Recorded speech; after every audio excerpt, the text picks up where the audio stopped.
कराची तैयारा हादसे की तहकीकात में अहम पेशरफ्त सामने आई है, जिसमें पायलट की जानिब से कवायद की खिलाफ वर्जियों का इंकशाफ हुआ है। सिविल एविएशन अथॉरिटी की रिपोर्ट के मुताबिक एयर ट्रैफिक कंट्रोलर लैंडिंग से मुताल्लिक कप्तान को हिदायत देता रहा, लेकिन कप्तान ने उस पर अमल दरामद नहीं किया। अब सवाल यह है कि कप्तान ने एयर ट्रैफिक कंट्रोलर की हिदायत पर अमल क्यों नहीं किया होगा? कॉकपिट में बैठे कप्तान पर क्या दबाव होता है?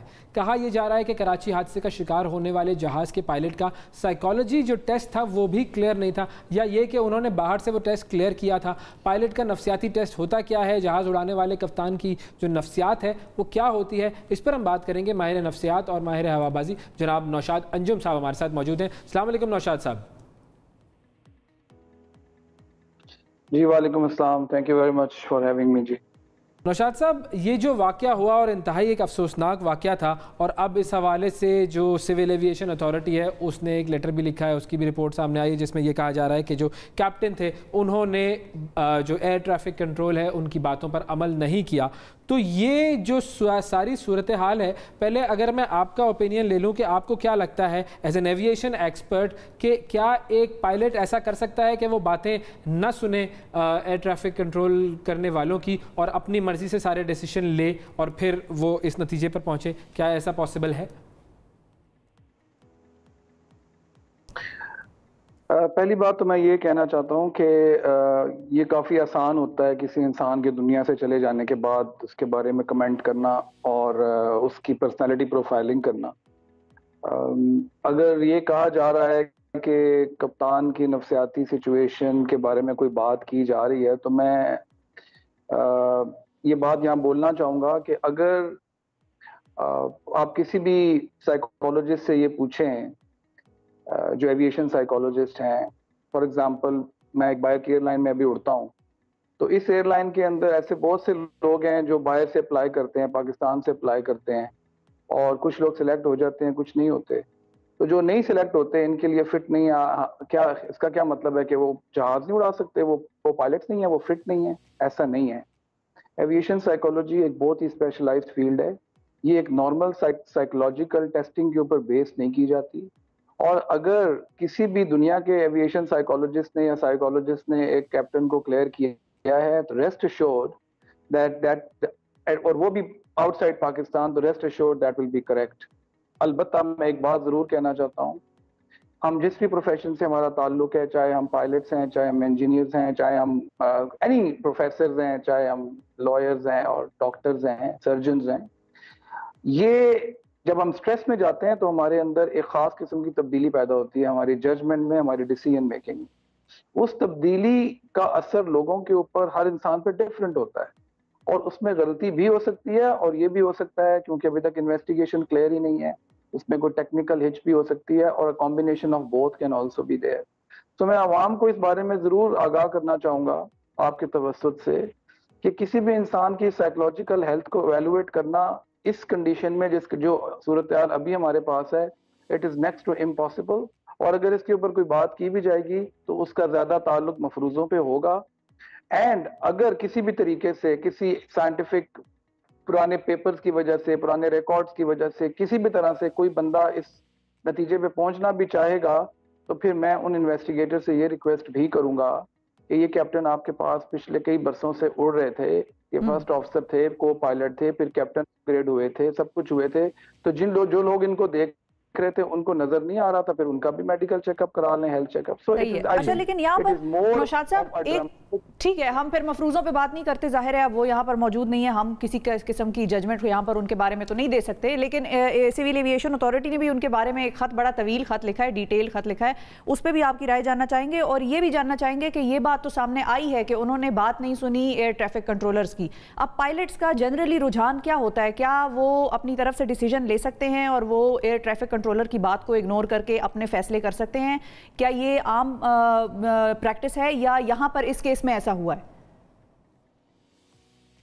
Okay, thank you very much, it's a very important question. दो चीजें हैं। एक बात तो ये है कि एयरबस जो जहाज वो उड़ा रहे थे, एयरबस 320, उसकी किताब में क्लियरली लिखा हुआ है, और वो that is aviate, navigate, communicate, तीन चीजें in the order of priority. Aviate, fly the aeroplane, navigate, अपनी डायरेक्शन को आप ठीक करें जिधर भी आप जा रहे हैं। And the last priority is communication, specially in an emergency situation.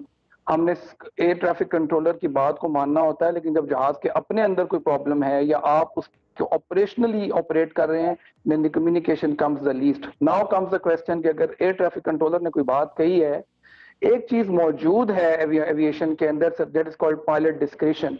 ये बात हो चुकी है, इवन मेरे साथ भी हो चुकी है, that when I was flying some other aeroplanes, तो मुझे टावर ने कहा था there is another aircraft on the runway, so you can land on pilot discretion. So pilot discretion ये हर चीज को सुपरसीड कर सकती है। हाँ, उसको कम्युनिकेट करना चाहिए पायलट को कि I am going ahead on pilot discretion. मैं ये बात हरगिज नहीं कहना चाहता अलबत्ता कि हम लोग कंट्रोलर्स की बात पाकिस्तान में पूरी तरह मानते हैं, अनफॉर्चुनेटली ऐसा नहीं है। अलबत्ता मैं इस केस में इसको इसलिए पूरी तरह वसूख से नहीं कह सकता बिकॉज हमें नहीं पता कि कॉकपिट में क्या हो रहा था। लेकिन ये बात आपकी ठीक है दैट देयर आर इंस्टेंसेस जहां पे हमारे कंट्रोलर असर्टिव नहीं है, और मैं उनको ब्लेम नहीं करता बिकॉज हमारे पायलट्स ओवर असर्टिव हो जाते हैं बाज़ औक़ात। They try to control the controller sometimes. I'm not saying everybody is doing it, लेकिन उनका बिहेवियर बदल जाता है। तो ये बिल्कुल सुननी चाहिए। दुबई में आते हैं तो कंट्रोलर के आगे उनकी आवाज ही नहीं निकलती हमारी, मैं भी उसमें शामिल हूँ। और आप पाकिस्तान जाते हैं तो आपको काफी इस वक्त अच्छा, ये भी मुझे बताइएगा सर, नौशाद साहब एक और चीज़ मुझे बताइएगा कि एक चीज़ जिसके बारे में बहुत ज़्यादा बात हो रही है वो ये कि जहाज़ एक मरतबा लैंड कर गया और उसके वो निशानात भी नज़र आते हैं उस रनवे पर, फिर उसके बाद ज़ाहिर है फिर सही तरीके से लैंड नहीं हुआ था और उसके पहिए नहीं खुले थे, तो फिर दोबारा से पायलट की डिस्क्रिप्शन थी कि उन्होंने उसको उड़ाया और दोबारा लैंडिंग की कोशिश की। क्या ये काम हम कह सकते हैं कि ये पायलट ने बिल्कुल सही किया था? क्योंकि अगर आप ऐसी सिचुएशन में हैं और एक मरतबा आप ज़मीन से टच कर चुके हैं और फिर आप दोबारा से रिस्क ले रहे हैं, क्या ये रिस्क की बात हो गई? मैं ऐसे लोगों को जानता हूं जिन्होंने इस सिचुएशन को सिमुलेटर में जाके सिमुलेट भी किया है इस इंसिडेंट के बाद, ठीक है। और आप यकीन कीजिएगा कि उन्होंने 17-18 दफा सिमुलेट किया है। आई नो दोज पीपल, और वो भी इस बात की गवाही देंगे कि इवन 17-18 दफा सिमुलेट करते हुए हर चीज प्लान करने के बावजूद वो जो स्प्लिट सेकंड डिसीजन मेकिंग है ना, वो भी मुश्किल नजर आती है कि हम कैसे करेंगे। तो जो इंसान इसको जिंदगी में पहली दफा देख रहा था विदाउट नोइंग, देखिए इन एविएशन साइकोलॉजी वे से everything is based on something previous. आपका हर फैसला अपने पुराने नॉलेज के ऊपर बेस्ड होता है, जो आपसे 5 सेकंड पहले, 10 सेकंड पहले, 15 सेकंड पहले होता है। आपकी अपनी सिचुएशन पे, आपके हार्ट रेट पे, आपकी ब्रीदिंग रेट पे डिपेंड करता है। It is not very simple, it is very easy to sit in a drawing room and say कि उसने गलत किया था। That is what I am saying. Hindsight तो आपको गलत लग रहा है, लेकिन हो सकता है कि पायलट के दबाव में कोई इतना बड़ा मसला हो या एक इतनी बड़ी प्रॉब्लम हो, इट कुड बी एनीथिंग, जो उसको लगता हो कि अगर मैंने टेक ऑफ ना किया तो मैं शायद रनवे की दूसरी साइड पे निकल जाऊंगा और वहां पे तबाही फिर जाएगी घरों के अंदर। और अगर पायलट को ये अंदाजा होता कि ये इंजन इतने डैमेज हो चुके हैं तो वो क्यों फ्लाई करते? Because there is no way to find out, and engine were actually in a partial power, so it's very difficult to comment. मैंने ऐसे बहुत सारे, मैं खुद एक क्रैश इन्वेस्टिगेटर हूँ, मैंने ऐसे बहुत सारे क्रैश इन्वेस्टिगेट किए हैं जहाँ शुरू में लोगों को फायर कर दिया गया था कि जनाब इनको भेज दें घर, ये नहीं उड़ा सकते, और बाद में उनको लेटर ऑफ कमेंडेशन मिले थे because later on people discovered कि यार ये तो इसने बहुत बड़ी तबाही से बचा लिया। बट एनीवे, मैं आई जस्ट गिव एग्जांपल इसलिए दे that we should be very careful. Finally सिर्फ ये बताइएगा मुझे, बहुत वक्त मेरे पास कम है, लेकिन सिर्फ ये बताइएगा कि क्या ब्लैक बॉक्स की रिकॉर्डिंग से हमारे पास कभी ये बात सामने आ सकती है कि ये मसला था क्या असल में और किसकी गलती थी या किसकी जिम्मेदारी थी? Black box tells us what happened. Black box का एक हिस्सा है जिसको हम कहते हैं CVR, cockpit voice recorder, that tells us why it happened. मेरे नजदीक इस वक्त जो वेल्थ ऑफ इंफॉर्मेशन है वो CVR है, कॉकपिट वॉइस रिकॉर्डर है, और उसमें हमें पता चल जाएगा उनकी गुफ्तगू से, right from the start of the aircraft, Lahore से जब वो स्टार्ट हुआ है, गुफ्तगू से माइंडसेट पता चलेगा। मैं रिक्वेस्ट करूंगा इन्वेस्टिगेटर से दैट प्लीज इसको प्रॉपर साइकोलॉजिस्ट से एवेल्युएट कराया जाए, psychologist who has some kind of experience in the cockpit, otherwise they will have their own judgment, but CVR can tell us a lot about this accident, probably more than the FDR.